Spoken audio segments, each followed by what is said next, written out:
खाली पेटरे गुड़ खाइले केउं रोग भल होइथाए। आपण मानकर ऑप्शन हेउछि ऑप्शन ए पेट रोग, ऑप्शन बी पिठी रोग, ऑप्शन सी श्वास रोग एवं ऑप्शन डी अंटा रोग। सो फ्रेंड्स आपण माने प्रतिटी प्रश्न रे 5 सेकंड टाइम पाइबे। जदि यार उत्तरटी जानिथिबे ताहले निश्चित भावे कमेंट करंतु एवं हमर चैनल को सब्सक्राइब करी बेल आइकन को ऑल करंतु, जहा द्वारा एही चैनल रो प्रतिटी वीडियो आपण माने देखि परिबे। सो फ्रेंड्स आपण मानकर समयटी सरी जायछि, तेबे चलंतु देखि नेबा यार सठिक उत्तरटी कोन रहिछि। यार सठिक उत्तरटी हेछि ऑप्शन सी श्वास रोग। खाली पेटरे गुड़ खाइले श्वास रोग भल होई थाए। तेबे चलंतु देखि नेबा परवर्ती प्रश्न कोन रहिछि। पान मधुरी सहित कौन खाइले मनुष्यर स्मरण शक्ति बढ़ी थाए। ऑप्शन ए क्षीर, ऑप्शन बी घी, ऑप्शन सी महू एवं ऑप्शन डी दही। आपण मानकर समय आरंभ होछि एबेठारु।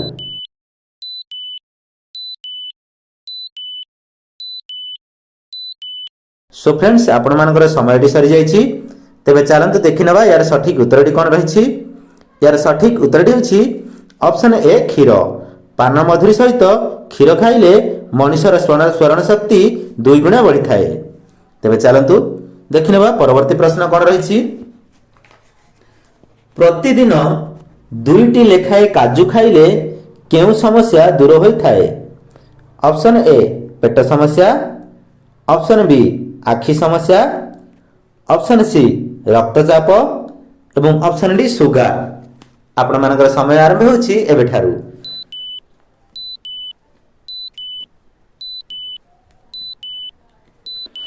सो फ्रेंड्स आपण मानकर समयटी सरी जायछि, तबे चलंतु देखि नेबा यार सठिक उत्तरटी कोन रहिछि।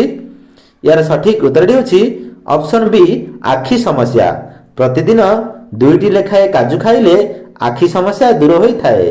तबे चलंतु देखि नेबा परवर्ती प्रश्न कोन रहिछि।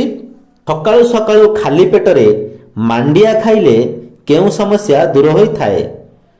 ऑप्शन ए किडनी समस्या, ऑप्शन बी गैस समस्या, ऑप्शन डी मुंड समस्या एवं ऑप्शन डी कफ समस्या। कोन मानकर समय आरंभ होछि एबेठारु।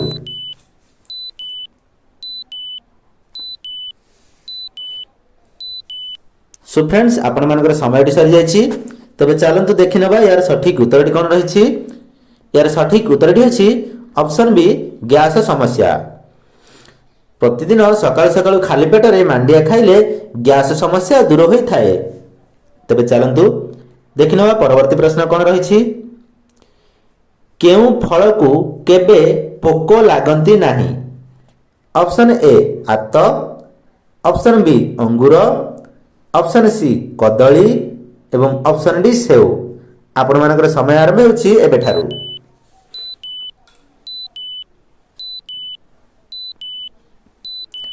सो फ्रेंड्स आपण मानकर समयटी सरी जायछि, तबे चलंतु देखि नेबा यार सठिक उत्तरटी कोन रहिछि। यार सठिक उत्तरटी होछि ऑप्शन सी कदली। कदली को केबे भी पोक लागि न थाए। तबे चलंतु देखि नेबा परवर्ती प्रश्न कोन रहिछि। श्वास रोग पई केउ फल लाभदायक और फायदा अटे। ऑप्शन ए कमला, ऑप्शन बी सेव, ऑप्शन सी डालिंब एवं ऑप्शन डी सीताफल। आपण मानकर समय आरंभ होछि एबेठारु।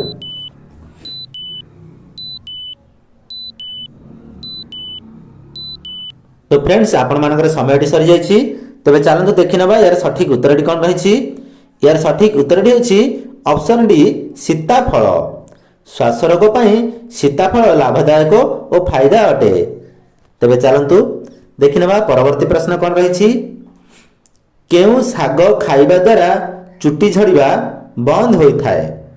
ऑप्शन ए सजना, ऑप्शन बी पालंग, ऑप्शन सी कलंब एवं ऑप्शन डी मेथी। आपण मानकर समय आरंभ होछि एबेठारु।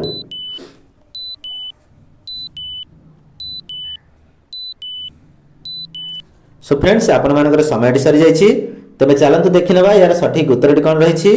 यार सठिक उत्तरटी होछि ऑप्शन बी पालंग। पालंग शाग खाइबा द्वारा चुट्टी झड़िबा बंद होई थाए। तबे चलंतु ଦେଖିନେବା ପରବର୍ତ୍ତୀ ପ୍ରଶ୍ନ କ'ଣ ରହିଛି। ମଣିଷ ଶରୀରର କେଉଁ ଅଙ୍ଗ ଅସୁସ୍ଥ ହେଲେ ଜଣ୍ଡିସ ରୋଗ ହୋଇଥାଏ? ଅପସନ୍ ଏ ଫୁସଫୁସ୍, ଅପସନ୍ ବି ହୃଦୟ, ଅପସନ୍ ସି ଲିଭର ଏବଂ ଅପସନ୍ ଡି କିଡନୀ। ଆପଣମାନଙ୍କର ସମୟ ଆରମ୍ଭ ହେଉଛି ଏବେଠାରୁ।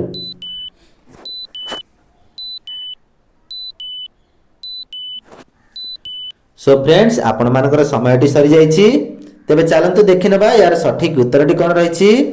ଏହାର ସଠିକ୍ ଉତ୍ତରଟି ହେଉଛି option C liver.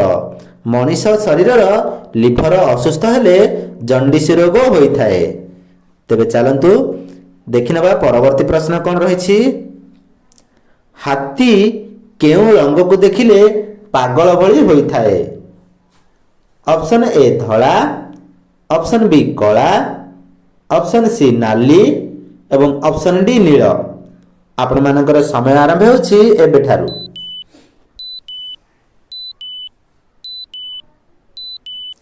Show friends, ଆପଣମାନଙ୍କର ସମୟଟି ସରିଯାଇଛି। ତେବେ ଚାଲନ୍ତୁ ଦେଖିନେବା ଏହାର ସଠିକ୍ ଉତ୍ତରଟି କ'ଣ ରହିଛି। ଏହାର ସଠିକ୍ ଉତ୍ତରଟି ହେଉଛି ଅପସନ୍ ସି ନାଲି। ହାତୀ ନାଲି ରଙ୍ଗକୁ ଦେଖିଲେ ପାଗଳ ଭଳି ହୋଇଥାଏ। ତେବେ ଚାଲନ୍ତୁ ଦେଖିନେବା ପରବର୍ତ୍ତୀ ପ୍ରଶ୍ନ କ'ଣ ରହିଛି। ଭାତର ଅଳ୍ପ ଉଷୁମ ପେଜ ପିଇଲେ କେଉଁ ରୋଗ ଠିକ୍ ହୋଇଯାଏ? Option A jaundice, option B କୋଷ୍ଠକାଠିନ୍ୟ, ଅପସନ୍ ସି କାଶ ଏବଂ ଅପସନ୍ ଡି ଛାତି ଯନ୍ତ୍ରଣା। ଆପଣମାନଙ୍କର ସମୟ ଆରମ୍ଭ ହେଉଛି ଏବେଠାରୁ।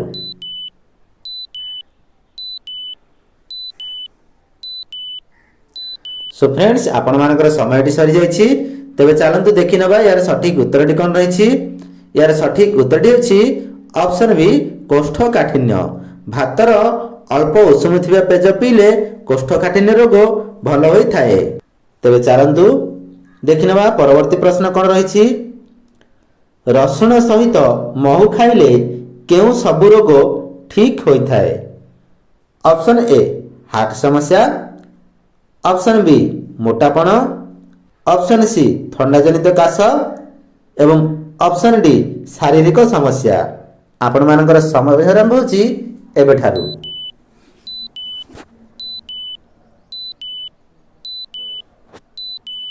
ସୋ ଫ୍ରେଣ୍ଡସ୍, ଆପଣମାନଙ୍କର ସମୟଟି ସରିଯାଇଛି। ତେବେ ଚାଲନ୍ତୁ ଦେଖିନେବା ଏହାର ସଠିକ୍ ଉତ୍ତରଟି କ'ଣ ରହିଛି।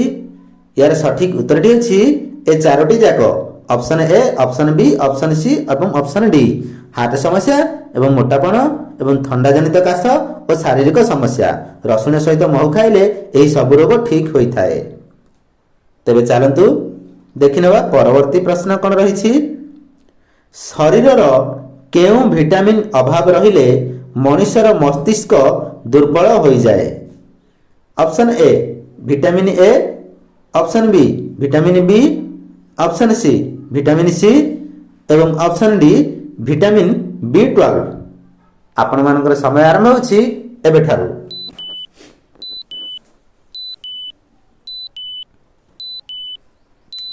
ସୋ ଫ୍ରେଣ୍ଡସ୍, ଆପଣମାନଙ୍କର ସମୟଟି ସରିଯାଇଛି।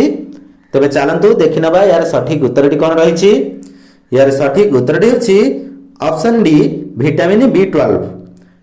ମଣିଷ ଶରୀରର B12 ଭିଟାମିନ୍ ଅଭାବ ରହିଲେ ମଣିଷର ମସ୍ତିଷ୍କ ଦୁର୍ବଳ ହୋଇଯାଏ। ତେବେ ଚାଲନ୍ତୁ ଦେଖିନେବା ପରବର୍ତ୍ତୀ ପ୍ରଶ୍ନ କ'ଣ ରହିଛି। ପରିସ୍ରାରେ ବାରମ୍ବାର ଫେଣ ବାହାରିବା କେଉଁ ରୋଗର ଲକ୍ଷଣ ହୋଇଥାଏ? ଅପସନ୍ ଏ ମଧୁମେହ, ଅପସନ୍ ବି କିଡନୀ ରୋଗ, ଅପସନ୍ ସି ଶ୍ୱାସ ରୋଗ ଏବଂ ଅପସନ୍ ଡି ଜଣ୍ଡିସ। ଆପଣମାନଙ୍କର ସମୟ ଆରମ୍ଭ ହେଉଛି ଏବେଠାରୁ।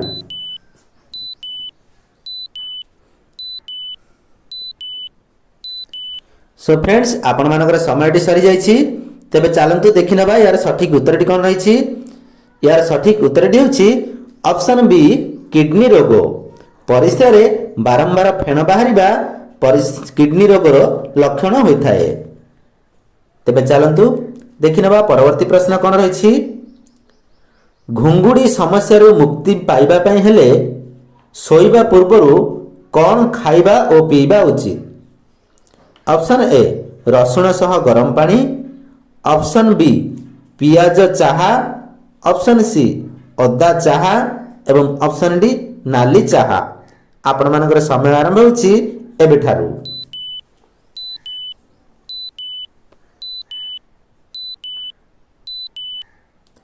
ସୋ ଫ୍ରେଣ୍ଡସ୍, ଆପଣମାନଙ୍କର ସମୟଟି ସରିଯାଇଛି। ତେବେ ଚାଲନ୍ତୁ ଦେଖିନେବା ଏହାର ସଠିକ୍ ଉତ୍ତରଟି କ'ଣ ରହିଛି। ଏହାର ସଠିକ୍ ଉତ୍ତରଟି ହେଉଛି ଅପସନ୍ ଏ, ରସୁଣ ସହ ଗରମ ପାଣି। ଘୁଙ୍ଗୁଡ଼ି ସମସ୍ୟାରୁ ମୁକ୍ତି ପାଇବା ପାଇଁ ହେଲେ ଶୋଇବା ପୂର୍ବରୁ ରସୁଣ ସହ ଗରମ ପାଣି ଖାଇବା ଓ ପିଇବା ଉଚିତ। ତେବେ ଚାଲନ୍ତୁ ଦେଖିନେବା ପରବର୍ତ୍ତୀ ପ୍ରଶ୍ନ କ'ଣ ରହିଛି। ପ୍ରତିଦିନ ଆତ ଖାଇଲେ କେଉଁ ରୋଗ ପାଇଁ ଭଲ ହୋଇଥାଏ? Option A jaundice, option B ବହୁମୂତ୍ର, ଅପସନ୍ ସି ଶ୍ୱାସ ରୋଗ ଏବଂ ଅପସନ୍ ଡି ଏସିଡିଟି। ଆପଣମାନଙ୍କର ସମୟ ଆରମ୍ଭ ହେଉଛି ଏବେଠାରୁ।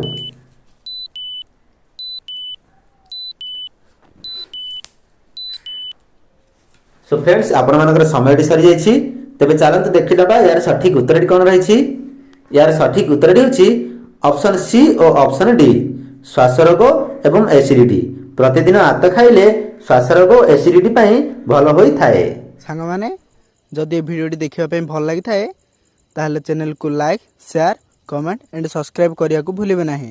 ରହୁଛି ସାଙ୍ଗମାନେ, ପୁଣି ଦେଖାବା ଆଉ ଏକ ଭିଡ଼ିଓରେ।